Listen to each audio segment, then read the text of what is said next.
And here we are. Good evening. And before we get to anything else, let's say happy birthday to David Gans over there, everybody. I think Thank it's you.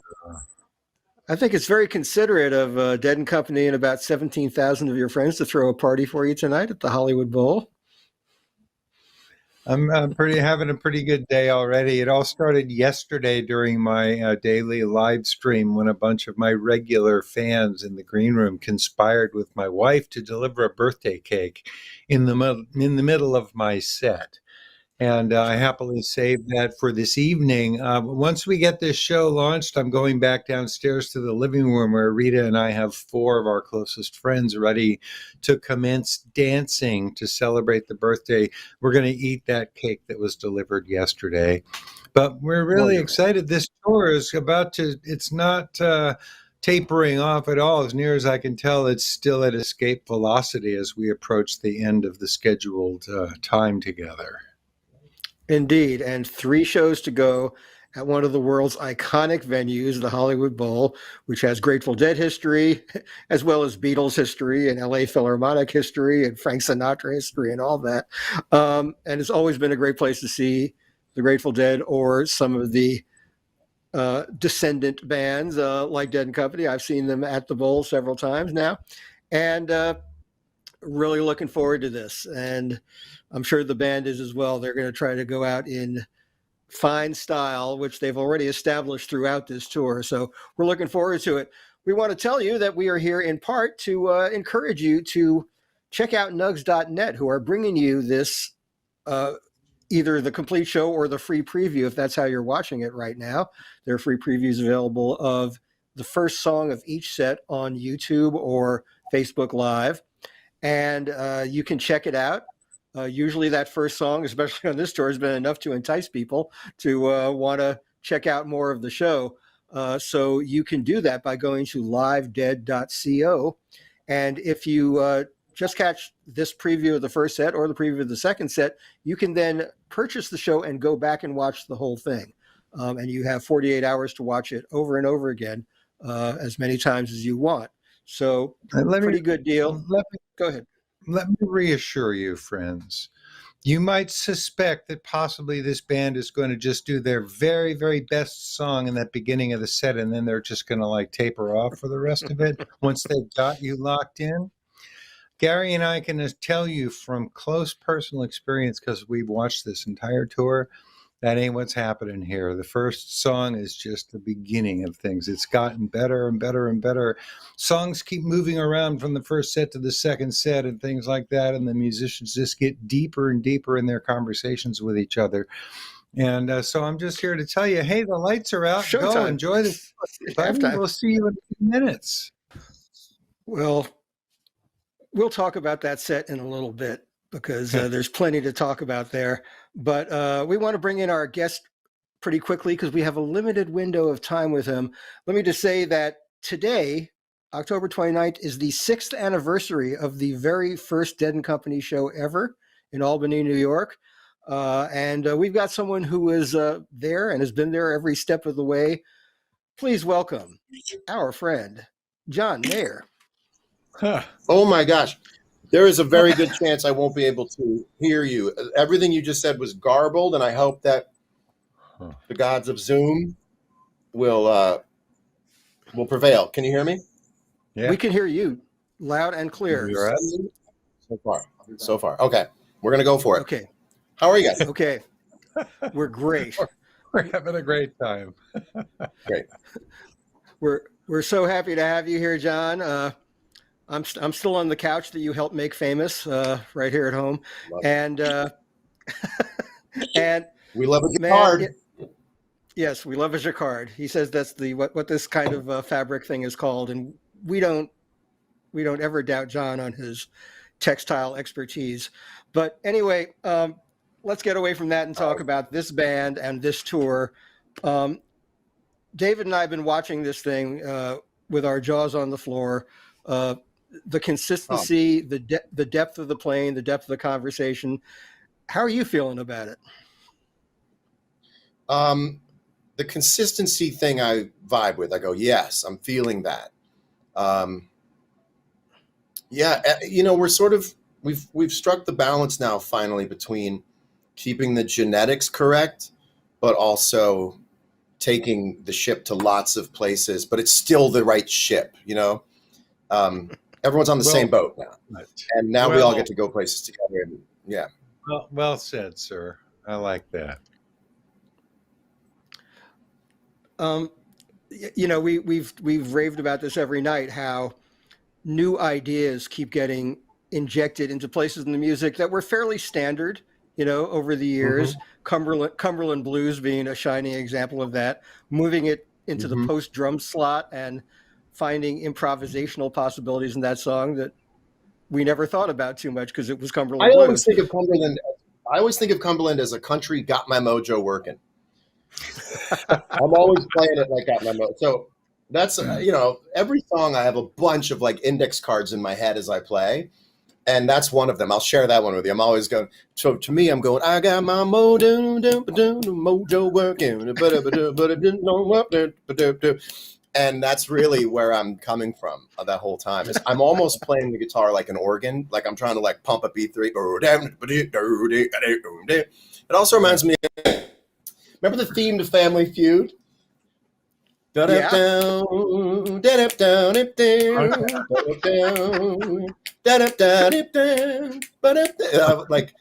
are the things I rep. Every song has like a bunch of memories and references to me, but I always play Cumberland like it's got my mojo working.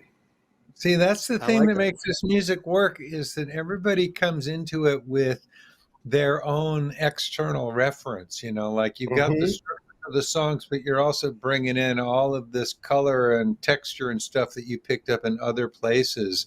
And what we're hearing is this really, really happy new synthesis of mentalities. Yes. And it floats a little more now. It's almost like there's no one person pulling it, that it's everyone sort of, we figured out how to all flap the wings in the right synchronicity, and then, you know, things take off pretty dependably, you know, like they pretty dependably go somewhere. Like that's the consistency part that I was agreeing with. Yeah, and every player in the band brings his own broad and different frame of reference to it.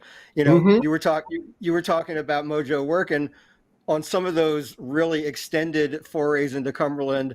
You know, I think of it as Ornette Goes to Bakersfield. There you go. It's always a really two very disparate ideas being smashed together to make something new. So yeah, I'm playing Buck Owens and Got My Mojo Working at the same time, or I'm doing like Jimmy Smith. I'm doing Buck Owens and Jimmy Smith at the same time on Cumberland Blues, and that's just one song. We could talk about Cumberland Blues for an hour. You know, every song has its own little file cabinet for me. That's really nice to hear. Yeah, David and I both caught you throwing that quote from Ray Charles, "I'm Busted," into a few tunes, both the Coda Sugar Magnolia and I think a little bit in Black Peter. That might be a coincidence. Oh, really? Wait. Yeah,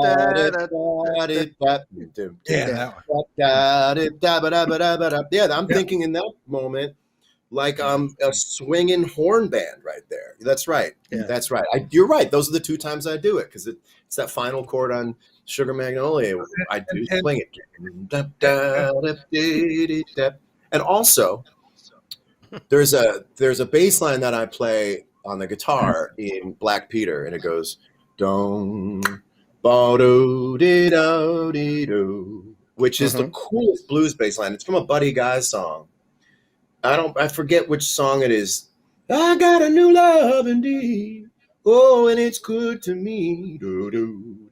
So I wish I could do like a commentary track one time. Just take a show and I'll watch it and just tell you the hundreds and hundreds of things that are flashing by. Right. John Mayer pop-up video of that's right. A company show. There's so much going on. It'd be fun. Hey, Nug. So the other night, a lot of people were buzzing about this reference to Blues for Allah that people believe they heard going by the other night. I think Jeff might have done it.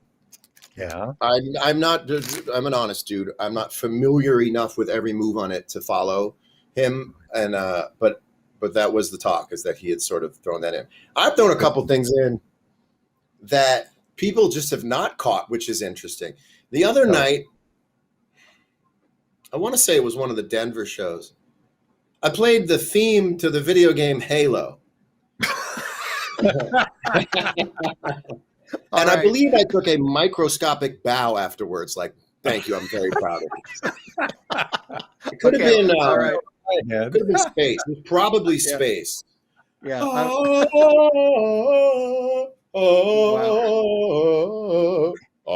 You know, I think he's having a time. I pride myself on being pretty good at catching the references, but on that one, I humbly declare myself stumped, sir. Yeah, it really, I mean, what an amazing experience to just place all of your memories and all of your impressions of music and life and things on the table every single night. And know that it's going to be okay if you want to pull any of them up and go, yeah, this was me at my grandmother's house, the song I used to hear on the TV when it was on. And you can put it in the music and no one might ever know. But for you, you're putting it in the little boat and pushing it downstream. And there's importance to that, you know? Yeah. But somebody on the stage might pick up on it and sing it back to you, and that makes cool things happen. You know, that's part of what we're tuning in for. You guys are delivering on the promise of this. I've listened to most of the tours previous to this one, but this one I've been like, it's been my job to pay attention to it and listen closely to every show. And I'm just really, really pleased as a fan and as a longtime documenter and student of this music at what you guys are bringing to the table now. And you in particular, your beautiful use of the whammy bar, bending entire chords like Thank you. It reminds me of Monet paintings, those palette knife brush strokes and stuff. Thank you. Well, I didn't use whammy bar for a really long time because I had bad whammy bar discipline.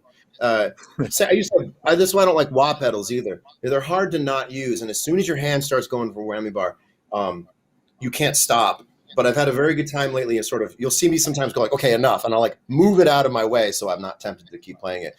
But it's like we're all looking for different little paint colors we can use throughout the night to just for a moment change the complexion of the mood of something. And every once in a while I look at the whammy bar as if it were a pedal steel or a slide, because you can kind of get that perfect inexact thing of slide playing. You know, I think I did a Road Jimmy one.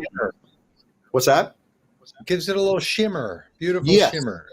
Yeah, it's just a new feeling, you know. I think it was a Road Jimmy one time, and I just did this with the bar the whole time. And all of a sudden, I'd never done it before. And I went, oh, when you do this, it really sounds like a rotary organ or something. It was doing a very interesting thing. So there are just nights where I don't know why I know what I'm about to do is going to work, but it works. That's the magic. That's the moment where you just go, I just know where the notes are. We're going to make it. And you're in the company of all these guys who can, follow whatever you do and shapeshift themselves. Yep. I mean, Jeff can be Horace Silver 1 second, Johnny Johnson the next, Professor Longhair the next. Yep. O'Teal can reference Jocko or James Jamerson, or play the fill content, as intended. Yep. And so the variables, the number of possible solutions to any moment are just infinite. They are infinite. They're completely infinite. And I've just finally learned. I remember it was rehearsal where I had cracked the code on how I wanted to play this music. And after rehearsal, I was like, okay, I finally think I get it now, in terms of really, you could almost just break it down to like the physical pressure of how hard to hit the guitar and the actual simplicity of some of this stuff. Some of my favorite versions of things were from like early 70s, where a lot of the expression of these songs weren't very complex. I learned that my favorite stuff, I went and played along to my favorite stuff and went, John, would you ergonomically be pleased with yourself if this is what you were playing? And I went, no. And I went, well, that's a problem, because that's what this music is. And if you play Jack Straw the right way, it really feels like da da da da da da da da da da da da da da da da. And it took me years, literally, to move away from something maybe 4 times as verbose as that, thinking that's the way it's got to be. So you just have to get your physicality to match your mentality. And then when that happens, you're just, that's it. That's making it to me. And by the way, it's a perishable thing. If I'm too tired, if I've heard too many notes come out of the guitar, I lose it. There's windage. My aim goes off. But after a little break and I get the vocabulary back in my head, then the physicality matches the mentality, and it's just like all night you can hold there. You know, it's really exciting. Wonderful. You know, I've also been noticing just the quality of the drums and space segments have been incredibly varied, incredibly, have really gone outside. The other night, you were holding something up to your pickup. I couldn't tell if it was a phone or something with a speaker on it. It was my iPhone. So I'm getting increasingly more subversive in drums and space, because every time before I go out, I'm trying to take my brain further out. And lately I've been sort of hitting the aquarium glass. And I go, what can I do that truly is what I think space should be, which is like an opportunity to really transcend something. And the other night I was like, I'm just going to put up Tibetan chants on Spotify and play it through the pickups of my guitar, because, you know, it's like Billy Madison says in the film, Billy Madison, he says, I drew the duck blue because I'd never seen a blue duck.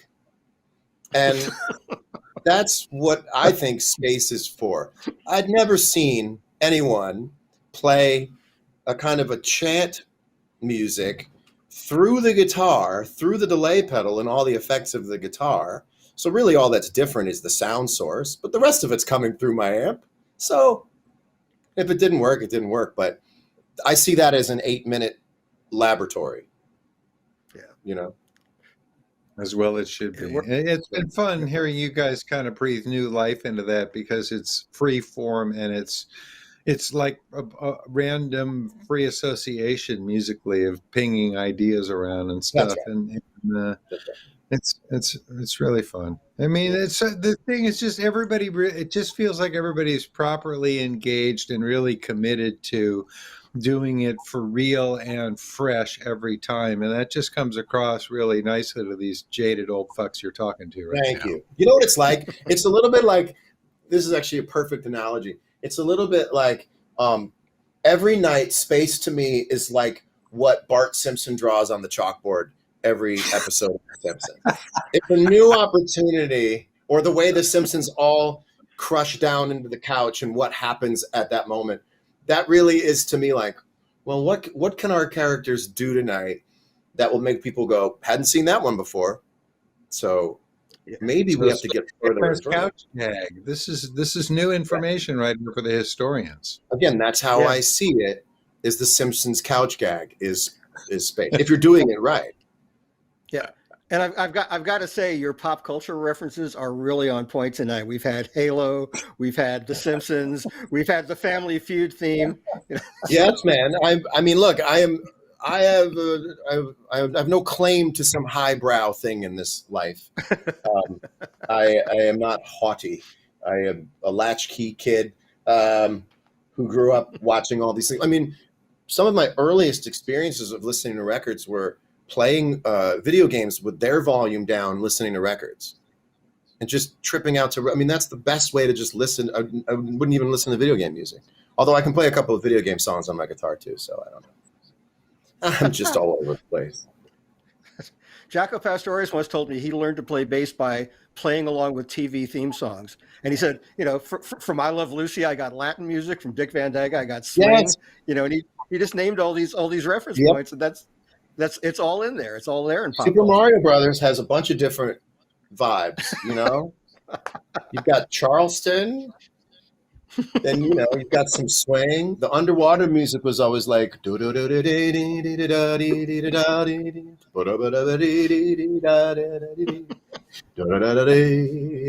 a waltz basically. That really is the music. And then there was Tetris, which taught me the love of harmonic minor.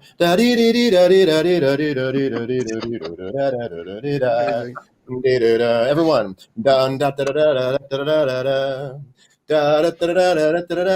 Key change. 2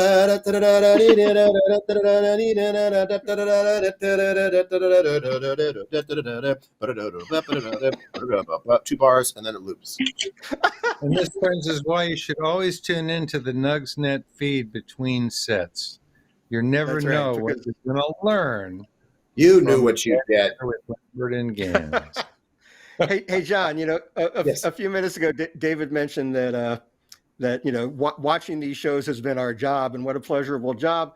One thing you and I talked about a little bit in messages back and forth is that the focus on the job has been so total on this tour because of the conditions, the isolation and all that. Yeah. So backstage can be a very distracting thing during set break. And, we're sorry to be distracting you right now, but you're my first backstage guest this entire tour. You're the first guest I've had backstage. I thought going into it without backstage guests, I went, oh, well, this will actually be good because I'll be able to focus and I'll be able to save my voice because there's a lot of talking. And then it wasn't long. It was maybe like the second show I went, oh, that's a crucial component in this is fellowship and visitation. And so even my tour manager's here to get me, to tell me I need to go back on stage. Walking in 5. Okay, walking in 5. Yes. Okay. I'll go to the bathroom after the show. It's fine, guys. But it turns out, yes, it turns out that having people come into your room and bringing the vibe from outside in, they'll come in with their drinks, their eyes are different shapes, dude, that first set. And you do catch all this extra energy that a lot of the music gets its cues from. And so I do miss now. I would trade a little bit of wear and tear on my voice for that energy input from people coming backstage. And so there are ups and downs of it. I think in one way the music is really disciplined, but I wish we had some input from what's really going on out there. And it's tough to work in that vacuum. Yeah. O'Teal told us that the other day. He said that being on stage with you guys is his refuge from the isolation. That's the only time we get to hang. Yeah. It's up on stage. And so I think, maybe if we're being like, like super kind of mischievous in the topic, it probably helps that no one on stage is ever performing for a guest. When guests show up, and I'm just as guilty as anyone is, when guests show up, sometimes people in the band can kind of like perform just for one person on the side of the stage that's come to visit. And there's no skin in that game whatsoever. So everyone's sort of just been playing towards each other, which is really cool. I know that sounds like a really subtle or, a subtle observation, but I think that does. It's like there's no one to play for but your friends.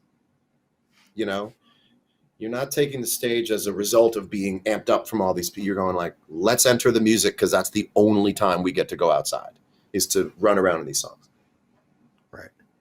So, well, you've all been doing a fantastic job. The appreciation for the music, both on the part of the band and the audience, has never seemed greater, because of what we've been through this past year and a half. Good. Well, for me too. And we just finished our first of 6 sets. I'm looking at that like set 1 of 6. Now we're going to go do set 2 of 6. So we're taking it. I actually like this real slow work up to something. So I think second set's going to be really fun. With all due respect, John, I wouldn't consider the set we just heard to be a slow work up to anything. That was a hit the ground set. Again, physicality matching the mentality. And my mentality is like, let's be here. And the physicality is like, woo. And when that locks, which could be at any moment, that'll be fun. We'll have liftoff. I'll have liftoff. Well, we can't express enough how much we've enjoyed this and how much we've enjoyed the entire tour and having these moments with you. Please come on Tales from the Golden Road for one of your famous tour debriefs afterwards. I would love to. I don't think I did the last tours one, and I owe it to you, and I will do it. And thank you guys for your acceptance. Means the world to me. David, you have been. David sends me little critiques over text. Like critiques. And I dig them. He spares no words. He'll come at me and he'll go, and I'll go, yeah, you're right, that's the wrong lyric, that's the wrong. So he's sort of like my coach. He's my gymnastics coach. But you guys have been so, and by the way, and you've been nothing but sweet, by the way, David. I'm just saying. Thank you. You guys have been, what's that? It's meant to be constructive engagement, sir. It's really fun. It's really, really fun. So you guys, your acceptance of me and the whole community's acceptance of me has changed my life. It really has changed my life. You earned that acceptance very early on, and you just keep confirming how much part of all of us you are. Thank you. Well, it means it. Honestly, it doesn't happen, but I don't have the words for it. It just gives me an incredible feeling of embrace and acceptance and belonging. And again, I'm a solo guy. I'm a lone wolf. I do everything off in the corner. I do it fairly well. I invent everything in my head. And to have been embraced by this as a collective, as an ecosystem, has just changed my life and brought so much newness to every day of my life. And so thank you guys for that. Nice. And everyone watching to that too. Yeah, and I can't wait to see what it brings to your music, as I've seen happen. When you go out on tour next year behind Sob Rock, it's going to have a little bit more of this in it. It's percolating through. It's percolating through. Yeah, for sure. All right. Well, enjoy the second set. All right. We will. Thank you so much. I'm going to go play it, and thank you again. All right. For being with us, John. Thank you. All right, man. Thanks, What a guy. Wow. That was fun. Yeah. Well, I guess now you can run down the set list. I don't even have it in front of me. I forgot to write it down. Okay. I was so busy having a good time. Why don't you do the Nugs plug and I'll call up the set list. Okay. Well, before we do the Nugs plug, I've been asked to call attention to someone in our community. We talk a lot about the unsung heroes of the music business, people behind the scene who help make the shows happen without the public ever knowing. One such person for many years in our world has been a gentleman named Rob Lawson, who has been Bob Weir's longtime driver and friend and right-hand guy, and a really, really wonderful guy. And driven Bobby since 1987, I think. So over the decades and who knows how many miles, he's gotten Bobby to those shows safely. And right now, we'd like to call on this community to send Rob your positive thoughts, your good energy, your prayers if you are a praying person, because Rob can use them right now. And Rob, we just want to let you know we love you so much. We're thinking of you, and the community is surrounding you with love. So thank you for that moment. Okay, so the set list was, courtesy of Reddit, by the way, playing in the band into Deal into All Along the Watchtower. I'm telling you, that's not a typical first set, friends. Playing in the band Deal All Along the Watchtower, Mr. Charlie, Ramble on Rose, the super fast version of They Love Each Other Again, and High Time, and then a return of Playing in the Band. So, as I say, an atypical first set. And quite satisfying in the improvisation and the intensity departments. Yes, indeed. And, we look forward to the second set. Let's do the quick pitch for nugs.net right now. We don't know how much time we have, but we are here through the courtesy and the good offices of nugs.net, who are providing these shows in their entirety in beautiful HD and 4K video and fantastic sound. And you can avail yourself, if you have not yet done so, of entire shows by going to livedead.co.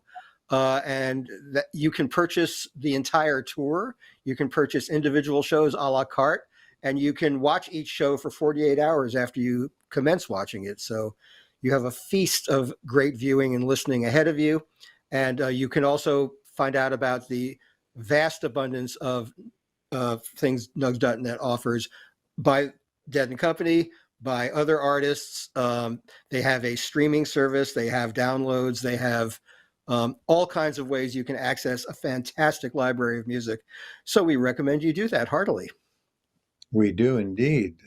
It's been there's a collaboration with SiriusXM that's going on now, where you can subscribe to a certain SiriusXM program that gives you access to the nugs.net library as well. You know, the convergence of broadcast and streaming and on demand and stuff is making these collaborations between different kinds of services make more sense and bring more variety to the listener. So livedead.co is a place you can go to find out about all of these options for how you can get this music delivered unto you visually and audially. Indeed. And while we're waiting for the band to come back to the stage, I've actually pulled up a few tour stats to fill some time because we knew our time with John would be limited. There's a really cool website, fan-operated website called deadandcodb.com. And they are, those obsessive fans who are compiling all these little details about the shows, listing all the songs played and in what order and how many times songs got played during the tour. There have been 117 different songs played on this tour during the 28 and a half shows we've seen so far. Actually, Deal moved into the number 1 slot tonight. By virtue of having been played in the first set. So it's been played 8 times, and then down the list you have Althea, Bertha, Brown Eyed Women, Casey Jones, China Cat, Franklin's Tower, I Know Your Rider. And then it moves down there a lot in the 6-song range, and it goes on down. There's some that have only been played 1 time, which of course affords the possibility of some rarely played songs getting played on this final weekend. For example, Werewolves of London has only been played once, and if history tells us anything, this might be just the weekend for it, because the tour wraps up on. Yeah, exactly. But of course, the statistics don't tell the whole story. We got to hear things like a 10-minute version of Don't Ease Me In at the end of one set. That was a sort of surprise expansion. We've heard these 2 experiments in super up-tempo. They love each other. One of them was a week or so ago, or two weeks ago now, and the other one was tonight. So we're hearing, and also it's not like the song is always going to be the last song of the first set and that kind of stuff. They're busting all of the tropes and cliches by moving the songs around and putting them in different places and finding out how they perform when connected to various other songs and stuff. So we're hearing lots of classic combinations like China Cat and the Rider and stuff, but then we've heard things like Scarlet Begonias, with something else in between it and Fire on the Mountain and things like that, because they're giving us these really creative transitions between things. I love it. Yeah, no, it's been, the stats are fun. Everybody loves to check this stuff out, but what David said is absolutely correct. It's it is the depth and the variety that the band is putting even within commonplace songs. That's been the mind blower for me. It's like songs we've been familiar with for a very, very long time suddenly, just have this whole new quality. It's that I've never heard them approach that song before. Bobby's vocal on Ramble on Rose tonight was such a delight. There were lines that were almost half spoken and lines he sort of shaded in a really different way, and it's like everybody's just on their toes. That's what you want from this music, is everybody thinking in real time and adapting to the moment, and this band has done nothing but that for the entire tour. Right, and Bobby makes an audible and everybody shifts into reggae in the middle of All Along the Watchtower. That was kind of cool. Yeah, that's happened before, but really, really cool. Yeah, and some nights that'll happen, some nights it won't, and that's part of the fun of it too. That there are no standard ways to approach these songs. There are the basic structures of the songs, and each one of them becomes just a wide open playground. Yeah, lovely. So we're now in the vamping portion of our program, but after a conversation with John Mayer like that, I ain't complaining. we had such a really good time with John. Yeah, absolutely. I might mention one more time that we're collecting money to help Robin Sylvester with some long-term medical bills. And if you can check Yes. that out at paypal.me/trufun donations, TRUFUN donations. Robin, of course, was the bass player of Rat Dog for many years. He's a lovely human being. I've recorded and performed with him dozens of times in the last 25 years. So this is a personal crusade for me to keep Robin healthy for the sake of the music and for all of us.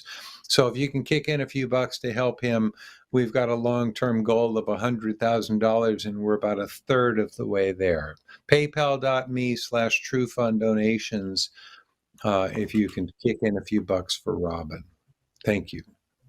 Indeed. And since we're always happy to call attention to worthy causes, let's also give a shout out to our friends at the Rex Foundation and at Headcount, who are major partners of Dead and Company, have been since the beginning. Of course, Headcount has been running Participation Row at all the shows, which is following Headcount's mission of voter registration, voter education and awareness, and protecting voting rights. But they also make space available to local community groups in each of the cities that the band plays, and are a fantastic resource for our community. So we encourage you to support them. Of course, the Rex Foundation has been part of the Grateful Dead family for going on 40 years now, and they are coming close to their goal. They hope to hit it maybe sometime early next year, of $10 million in grants written.